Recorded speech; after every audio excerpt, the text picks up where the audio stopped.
শ্রমিক, কৃষক, ক্ষেতমজুর ও বস্তি সংগঠনের ডাকা 20শে এপ্রিল ব্রিগেড সমাবেশকে সফল করতে সিপিআইএম কাঁচরাপাড়া এরিয়া কমিটির উদ্যোগে কাঁচরাপাড়া স্টেশন থেকে কাঁচরাপাড়া মিলননগর পর্যন্ত একটি মিছিল শেষ করে পথসভা সংগঠিত হয়। উক্ত মিছিলে অংশগ্রহণ করেন সিপিআইএম কাঁচরাপাড়া এরিয়া কমিটির সম্পাদক দেবাশিস রক্ষিত।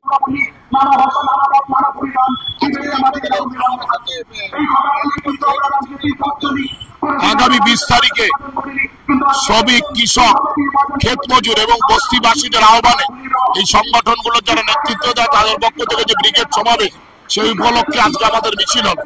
কাঁচরাপাড়া স্টেশন থেকে মিছিল শুরু হয়েছে, দীর্ঘ 3 কিলোমিটার পথ অতিক্রম করে এই মিলননগর বাস স্ট্যান্ডে শেষ হয়েছে।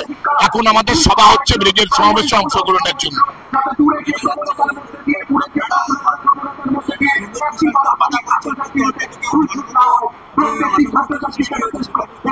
এটা তো স্বাভাবিক, শ্রমিক, কৃষক, মেহনতি মানুষকে যখন আমরা ঐক্যবদ্ধ করছি তখন স্বাভাবিকভাবে ধর্মের ভিত্তিতে তাকে ভাগ করার চেষ্টা হবে। এই বাইনারিটাকেই তো তৃণমূল এবং বিজেপি আশ্রয় করছে, এটাই তো ওদের সবচেয়ে বড় কৌশল।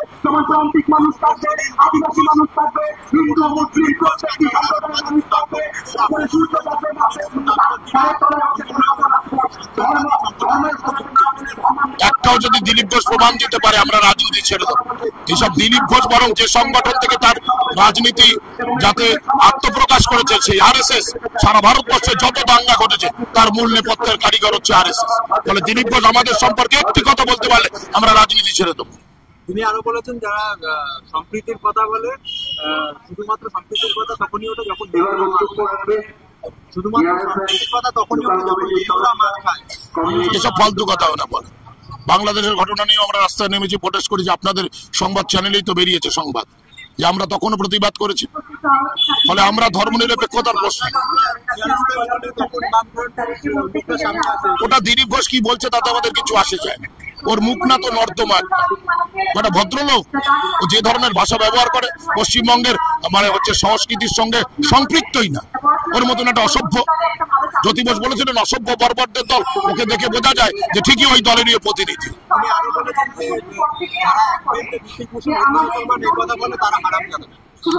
এটা ওর সংস্কৃতি, বলছি তোর মুখ না, ওর মুখটা হচ্ছে নর্দমার ট্রেন।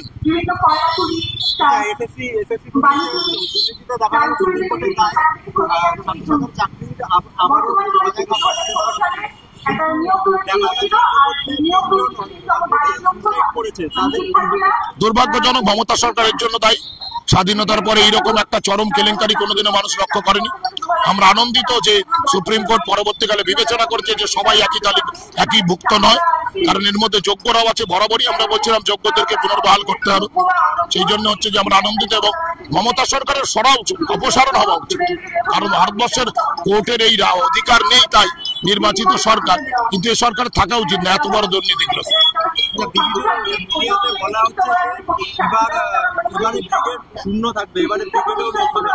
দেখা যাবে, প্রমাণ করবে 20 তারিখ। আপনারা দেখছেন নিউজ নদিয়া এক্সপ্রেস। চ্যানেলটিকে সাবস্ক্রাইব, লাইক, শেয়ার এবং ফেসবুক পেজটি ফলো করুন আর দেখতে থাকুন নিউজ নদিয়া এক্সপ্রেস।